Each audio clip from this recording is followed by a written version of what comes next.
میرے لیے سب عزت کے لائق ہیں، میں آپ سب کو سلام پیش کرتا ہوں۔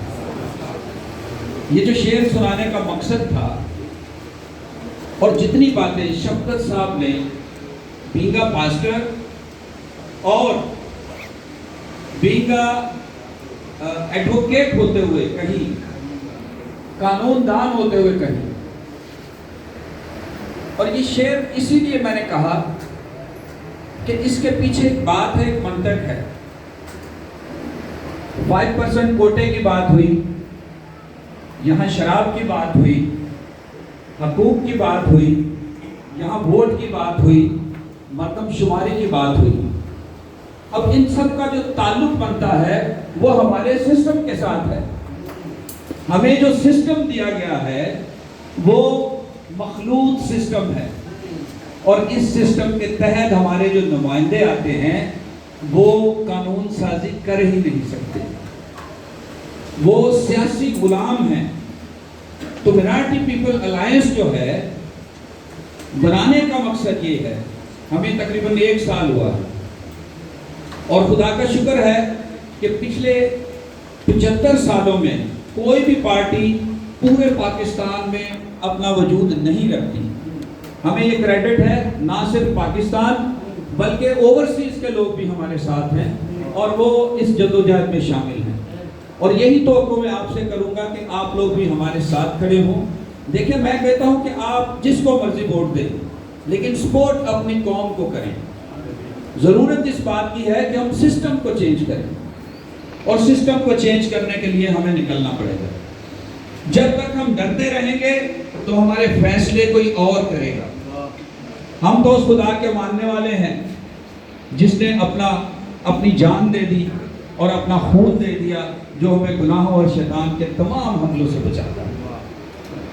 تو میں آپ کو بتانا چاہتا ہوں، شراب کی بات ہوئی، 1977 میں بھٹو صاحب جب جیتے تو ان کے اگینسٹ 9 جماعتیں تھیں۔ وہاں مسئلہ یہ تھا کہ ان کے پاس کوئی ایسا پریزنٹ کوئی ایشو نہیں تھا جس پہ بات کر سکے۔ اس وقت شراب جو تھی وہ کوکا کولا پیپسی کی طرح بکتی تھی، تو تقاضا یہ کیا گیا کہ شراب اس ملک سے ختم کی جائے، کیونکہ یہ تو اسلامی جمہوریہ پاکستان ہے۔ تو انہوں نے ساری جماعتوں کے اعتماد میں لے کر وہ شراب جو تھا وہ سارے پرمٹ ہمارے نام کر دی۔ یہ ہے سیاسی جماعتوں کے کارنامے۔ اسی لیے ضرورت پڑی کہ ہم مینارٹی پیپل الائنس بنے، جو قومی پارٹی ہو، جو قومی ایشوز کے اوپر بات کرے۔ پھر اسی شراب کو 2022 کی بات ہے، وہ ہمارے ایک ہندو ایم این اے ہیں، انہوں نے ریزولوشن پاس کرنے کی کوشش کی، تو 2017 اور 2022 کا جو عرصہ ہے تقریباً 48 ایئر بنتا ہے، 48۔ پھر وہی رپیٹ ہوا، کسی نے آپ کی شراب ختم کرنے میں ہیلپ نہیں کی۔ ضرورت اس بات کی ہے کہ ہم خود اس پہ کام کریں، ہم ایسے اویئرنس سیشن کرائیں، اور جس طرح آج یہ سیشن ہے، لا سیشن ہے، تو میں انتہائی خوش ہوں، اور یہ بڑی کریڈٹ کی بات ہے، کیونکہ ہمارے یہاں دیکھیں، اگر سیاسی پارٹیوں کی وجہ سے ترقی ہوتی تو 75 سالوں میں یہ ترقی ہو چکی ہوتی۔ ہوا یہ ہے کہ ہمارے جتنے بھی بڑے بڑے لیڈر آئے ہیں، جن میں جے صادق، فادر روفن جولیس، طارق سی کیسر اور بہت سے نام ہے، سندھ کے بھی لوگ ہیں، ہوا یہ ہے کہ یہ ہماری قوم سے ہمارے ساتھ بے ایمانی کرتے رہے، نا انصافی کرتے رہے۔ آپ کہیں گے کہ کون سی بے ایمانی اور کون سی نا انصافی؟ جب تک اقتدار ہے پارٹی ہے، اقتدار گیا پارٹی ختم، قوم گئی بھاڑ میں، اور سارے کے سارے آج جتنے لیڈر ہیں کچھ مر گئے ہیں، خدا ان کو جنت نصیب کرے اگر وہ اس قابل ہیں، اور کچھ جو ہے وہ باہر چلے گئے۔ لیکن بات یہ ہے کہ ہمیں ہمت ہارنا نہیں ہے، ہمیں آگے چلنا ہے، ہمیں جب تک رہنا ہے قوموں کی برادریوں میں اپنی عزت کو برقرار رکھنا ہے۔ ابھی پچھلے دنوں مولانا چترالی صاحب نے 10% نمبروں کے اوپر یہ کہہ دیا کہ ہم کرسچنز کو 10% نمبر اس لیے نہیں دے سکتے کہ ان کی تمام کتابیں منسوخ ہو گئی ہیں۔ میرا یہ سوال ہے کہ کیا یہ ہمارے ایمان کے اوپر حملہ نہیں ہے؟ یہ ہمارے ایمان کے اوپر حملہ ہے. کوئی نہیں بولا. اسمبلی میں بیٹھے ہوئے ہمارے کتنے ایم این ایز اور ایم پی اے بیٹھے ہیں. میں آپ کو بتانا چاہتا ہوں کہ صرف کام کرنے کی لگن ہونی چاہیے, اپنے لوگوں کی فکر ہونی چاہیے. اس وقت ہماری پارٹی میں نہ کوئی ایم پی اے ہے اور نہ ایم این اے ہے. ہم نے اپنی محنت کے ساتھ عیسیٰ نگری میں 1 کروڑ 20 لاکھ کا بڑا گھر بنایا اور لوگ حیران ہیں کہ یہ بجٹ کہاں سے ملتا ہے. اسی طرح عوامی چرچ میں 40 لاکھ کا کام کر رہا ہے. We are not MP or MNA. لیکن یہ بات کرنے سے ہوتی ہے. آپ کریں, جب تک آپ انیشیٹو نہیں لیتے, آپ اسٹیپ نہیں لیتے, ہو نہیں سکتا. اور میں چیلنج کرتا ہوں آج کے ان تمام لوگوں کو, تمام لیڈرشپ کو, اگر یہ لیڈر صاحب ہمارے ساتھ وفاداری کرتے تو آج ہماری جو سیاسی تربیت ہے وہ ہوتی.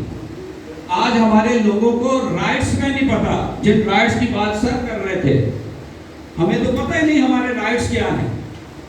اور جب سے ہم نے 1 سال سے یہ سلسلہ شروع کیا ہے, یہ پارٹی کو آرگنائز کیا, جیسے ووٹ کی بات ہو رہی تھی, تو میں نے سب سے پہلے اس پہ سٹیپ لیا.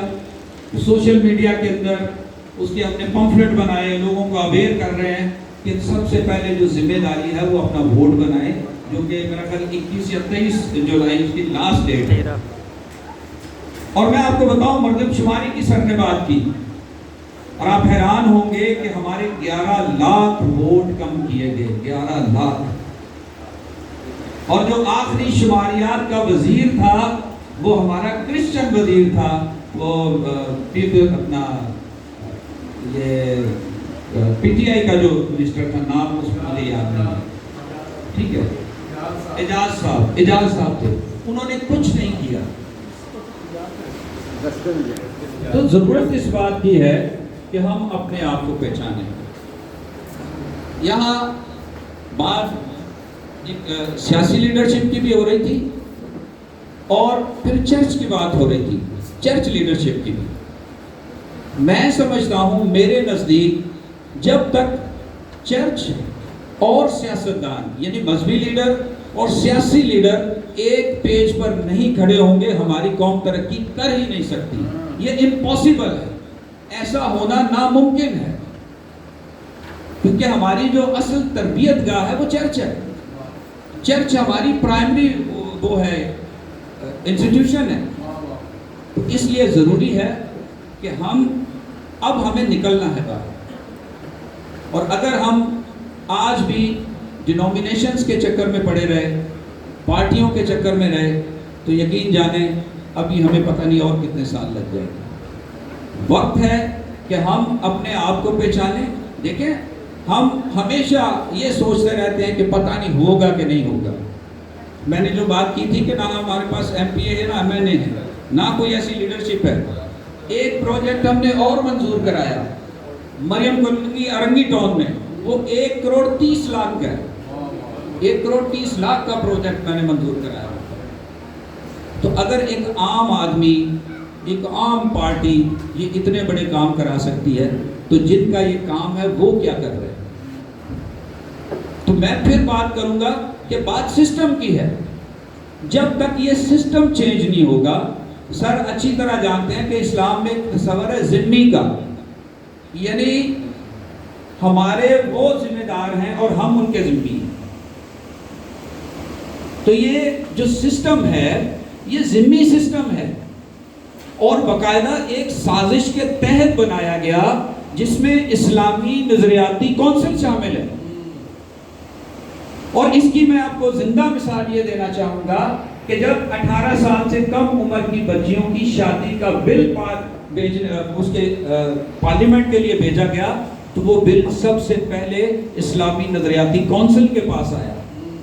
اسلامی نظریاتی کونسل نے اس بل کو پڑھا اور ایک بڑا سا ریڈ کراس مار کے کاٹ پیٹ کے اور بھیج دیا. یہ ہے اس کی طاقت. میں کہتا ہوں کہ اگر اسلامی نظریاتی کونسل کو, یہاں تو چاند دیکھنے والے مولوی کو 20 لاکھ ملتا ہے. مولانا منیب صاحب تھے نا, وہ جو چاند دیکھتے ہیں فری میں نہیں دیکھتے, 20 لاکھ ان کو ملتے ہیں, اور جو ان کی کمیٹی کے ممبر ہیں 5 لاکھ ان کو ملتے ہیں. ہمارے پاس یہ سرمایہ ہے ہمارے پاس یہ سرمایہ ہے. میں کہتا ہوں کہ کیا ہمارے لیے وسیع نظریاتی کونسل نہیں بنائی جا سکتی جس طرح سر نے بنایا کہ آئین میں گنجائش ہے؟ تو یہ ہمارا مطالبہ ہے منارٹی پیپل الائنس کا کہ اقلیتی یا منارٹی کونسل بنائی جائے جس میں ہمارے اسکالر ہوں، ہمارے مذہبی لیڈر ہوں، ہمارے سیاسی لیڈر ہوں، تاکہ ہم اپنے مقدمے خود لڑیں.